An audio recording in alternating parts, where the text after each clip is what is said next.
She announced, "I told my parents you're a doctor, just play along at dinner tonight." I agreed. "Sure thing." Then I told them the truth and showed them her secret credit card debt. Her dad's expression when he saw the numbers was legendary. I, 29 male, was sitting on our couch eating cereal when my girlfriend Sloane, 27, dropped this bomb on me 3 hours before we were supposed to meet her parents for dinner. So, tiny detail about tonight. I told my parents you're a doctor, cardiology resident specifically. Just go with it, okay? I put my spoon down. I work in IT support. Yeah, but that sounds so basic. My sister Penelope just got engaged to an actual surgeon. I couldn't show up with a tech guy. I fix computers for a living, that's what I do. She rolled her eyes. Look, it's just dinner. Smile, nod, say you're too tired to talk about work. Easy. Why cardiology? Because it sounds impressive, and my dad had a heart thing last year, so he'll respect you immediately. The entitlement in her voice was incredible, like she was asking me to pass the salt, not lie about my entire career. And when they ask follow-up questions, they won't. I already told them you don't like discussing work outside the hospital, just memorize a few medical terms from Google. Here's the thing. Sloane and I had been together for 2 years. She'd always been image-obsessed, but this was new territory. Her parents lived 3 hours away, and we'd managed to avoid meeting them because Sloane always had excuses. Now I understood why. Sure thing, I said. I'll play along. She kissed my cheek. You're the best. Wear your navy suit.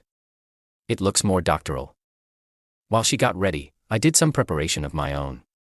See, 3 weeks ago I'd found something interesting.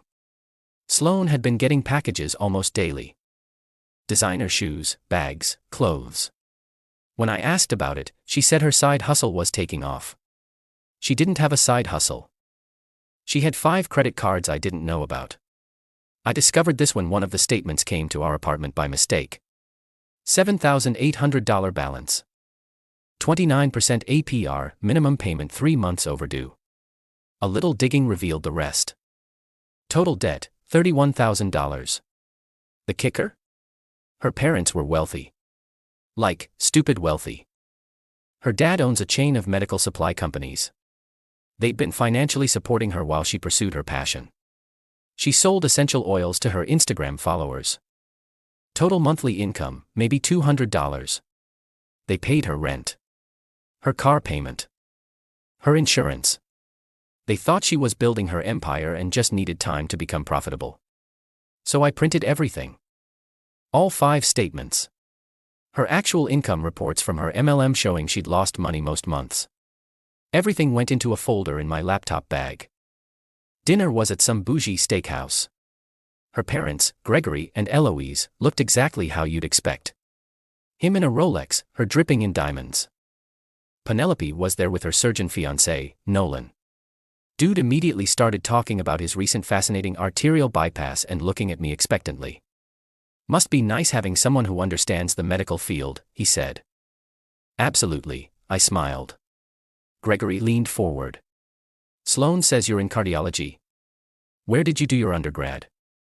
State University. Excellent program. What made you choose cardiology? Sloane kicked me under the table. Actually, Mr. Morrison, I should clarify something. I'm not a doctor. The table went silent. Sloane laughed nervously.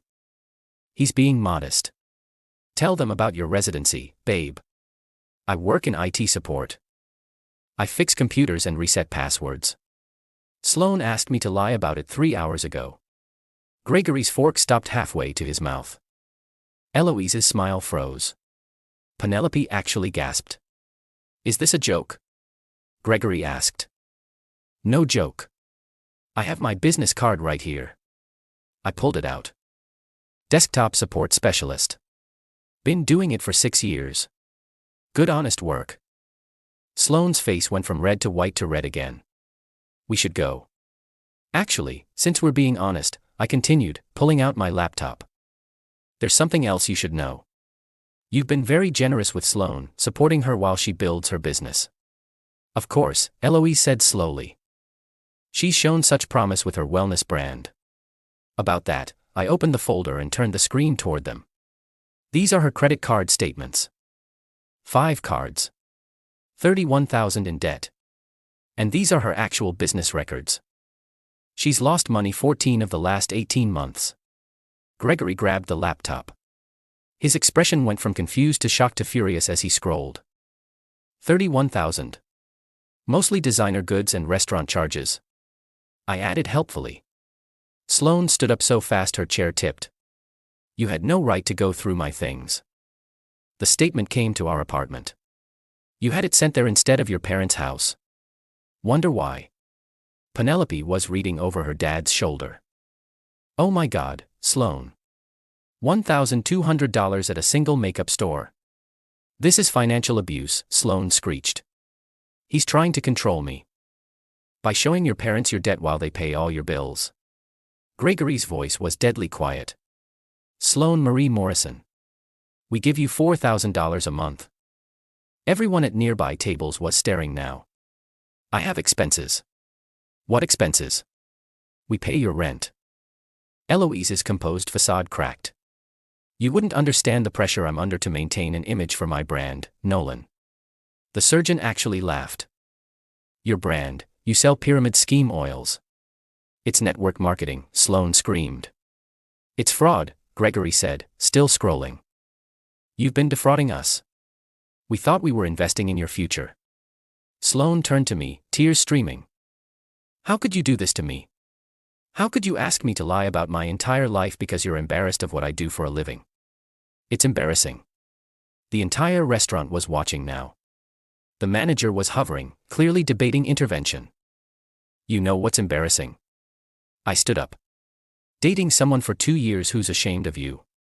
Someone who lies to everyone, including herself, about who she is. I looked at Gregory. Sir, I apologize for the deception initially. I thought you should know the truth.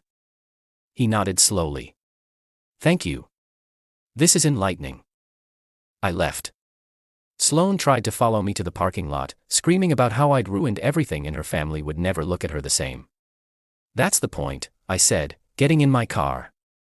She grabbed my door. You can't leave me here. Your parents can drive you home, or better yet, maybe Penelope's surgeon fiancé has a nice car. Update 1. Yo, this escalated quickly. So I went home that night and started packing Sloane's stuff. I knew she'd be back eventually, and I wanted to be ready. Around midnight, she showed up with Penelope. But get this, she wasn't apologetic. She was mad. My dad cut me off. Are you happy now?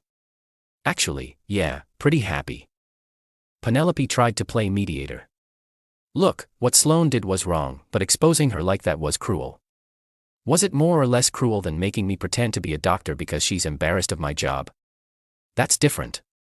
How? Penelope couldn't answer. Sloane spent the next 2 hours alternating between screaming that I'd destroyed her life, crying that her parents wouldn't answer her calls, demanding I call them and say I made it all up, threatening to sue me for defamation. It's not defamation if it's true, Sloane. You had no right to show them my financial information. You had no right to lie to them about where their money was going. She then dropped this gem. If you loved me, you would have just gone along with it. If you loved me, you wouldn't have been ashamed of what I do. The next morning, I woke up to 73 Instagram notifications. Sloane had posted a series of stories about how I was financially abusive and violated her privacy and was intimidated by her success. Her success, the woman who was $31,000 in debt from selling oils. But here's where it gets wild. Her mom Eloise called me, not to yell, to thank me. We've been enabling her for years. Gregory always suspected something was off, but I kept making excuses. You did us a favor. She told me they'd found out more.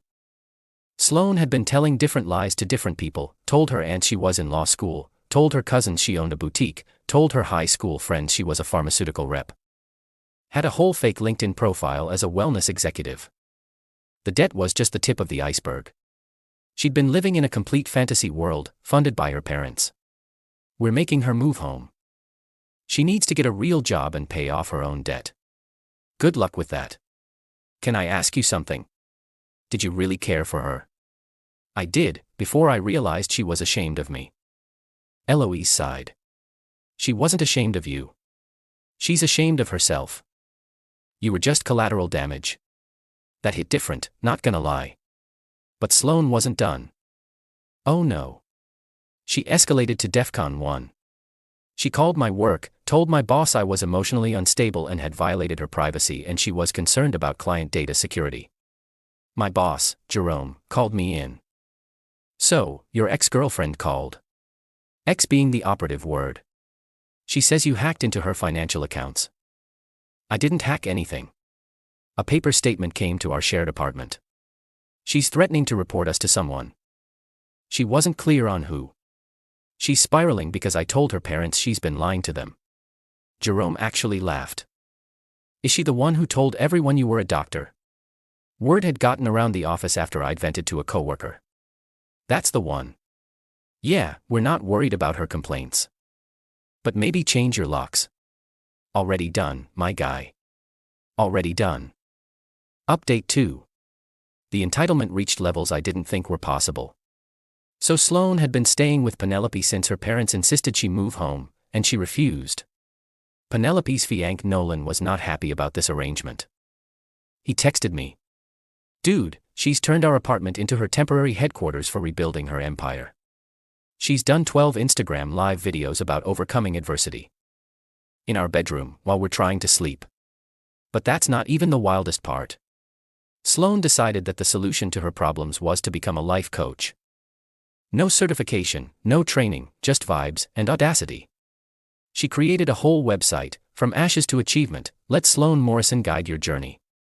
Her coaching packages started at $500. For that price, you got 3 personalized sessions of radical accountability and authentic living strategies. She was charging people to learn from someone who was $31,000 in debt and had just been exposed for lying to everyone in her life. But then she did something that crossed every line. She made a TikTok. A viral TikTok. Day 1 of rebuilding after financial abuse. In it, she claimed I had controlled all her finances, sabotaged her business, isolated her from family, stolen her identity to open credit cards. The video got 100K views in 2 days. People were calling me a monster in the comments. Some found my social media, I barely use it but still, and started sending threats. That's when I decided to go nuclear. I had kept everything, screenshots of her asking me to lie, texts where she bragged about fooling her parents, voice recordings, legal in our state of her admitting to the debt, her actual MLM income statements. The credit card statements showing her signature on applications. I made my own video, not on TikTok, on YouTube. 15 minutes of receipts with commentary. The real story, how my ex asked me to pretend to be a doctor. I laid it all out. Every lie, every receipt, every contradiction in her story. The video exploded. 500K views in 3 days. The best part. Other people started coming forward. Her former college roommate. She told everyone I stole from her when she was the one who never paid utilities. An ex-boyfriend. She said she was a pre-med student when we dated. She was actually in community college for business. Her former business partner. She convinced me to invest $3,000 in her first venture. Never saw a penny back. The comments section was brutal. Gaslight. Gatekeep. Girl boss gone wrong. Imagine being so entitled you think IT work is embarrassing. The real crime is charging $500 for life coaching. Her parents deserve a refund on her entire existence. Sloane tried damage control. Posted a response video claiming I had doctored the evidence. Problem. You can't doctor literal credit card statements with bank verification numbers. Her follower count dropped from 8K to 2K in a week. The life coach website quietly disappeared. But she wasn't done. She hired a lawyer. Some strip mall attorney who sent me a cease and desist letter demanding I remove the video and pay her $50,000 for emotional damages and lost income. My response. Through my own lawyer. What income? Her lawyer actually dropped her after reviewing the evidence. Then came the desperation move. She showed up at my apartment at 2 a.m., drunk, with some guy named Dimitri she'd apparently met on Tinder. This is the man who ruined my life. She screamed in the hallway. Dimitri looked confused. He said we were going to a party. This is the party. Tell him he's pathetic. Dimitri looked at me, looked at her, said, "Lady, you're crazy," and left. She spent the next hour banging on my door until neighbors called the cops. The officers who showed up recognized her from the TikTok. "Ma'am, aren't you the fake doctor lady?" She lost it. Full meltdown. They had to escort her out. Final update. The conclusion to this saga is better than I could have imagined. Gregory, Sloane's dad, reached out to me. He wanted to meet for coffee. I was hesitant but curious, so I agreed. "I owe you an apology," he started. "For what?" "For raising someone who would treat another person like that, who would be so ashamed of honest work." "Damn, wasn't expecting that." He continued, "I built my company from nothing. I was a technician fixing medical equipment before I started my business. The fact that my daughter looked down on someone for technical work, I failed somewhere." He told me what happened after the dinner. They forced Sloane to move home, made her get a job. She's now a receptionist at one of his companies, put her on a payment plan for the debt. Required weekly therapy sessions. "How's that going?" She lasted 3 days at the first job. Quit because it was beneath her. Now she's on her 4th job in 3 weeks. 4th. Turns out when you actually have to work for money, life's different. But here's the plot twist that killed me. Penelope and Nolan broke up, not because of the dinner drama, but because of what came after. When Penelope saw how Sloane lied about everything, she started questioning Nolan about his career. Turns out, he wasn't a surgeon. He was a surgical resident, still training, years away from being an actual surgeon. Not a huge lie, but Penelope had been telling everyone he was already a full surgeon. The hypocrisy was too much for Nolan. "Your whole family is obsessed with titles," he told her. So now both Morris and sisters were single and living at home. As for Sloane's life coach career, she got reported to the Better Business Bureau for false advertising. Turns out, you can't claim to be a certified coach when you're not certified in anything except failure. Her Instagram is now private with 127 followers. Her TikTok was banned for misleading content. Her MLM kicked her out for reputational damage. The last I heard from her was a text from a random number. "I hope you're happy. You destroyed everything." "I didn't destroy anything. I just showed people who you really were. I was building something special. You were building a house of cards. I just opened a window." She sent like 20 more messages, but I blocked the number after reading the first few. They were all variations of how I'd ruined her life. How her family would never trust her again. How she couldn't even date because everyone knew her as the fake doctor girl. How she had to take the bus now because her parents took her car. That last one made me laugh. The bus. The horror. Gregory sent me one final message. "Thank you for having more integrity than my daughter. I hope your career continues to thrive. The world needs more honest people fixing real problems instead of creating fake ones. I'm doing great now. Actually, got promoted to senior desktop engineer last week. Funny how embarrassing IT work comes with good pay, benefits, and no debt. Started dating someone new. Met her at a board game cafe. When she asked what I did for a living, I told her straight up. IT support. I fix computers and solve problems. That's awesome. Job security for life in this digital age. No shame. No lies. No pretending." As for Sloane, last update from the grapevine. She's still living at home, still cycling through jobs, still posting motivational quotes about rising from the ashes to her 127 remaining followers. Her bio now says entrepreneur in transition. The only thing in transition is her journey from entitled to reality checked. And that $31,000 debt. Still there. Still growing with interest. Guess she should have stuck with the IT guy after all. At least I can calculate compound interest. Peace out.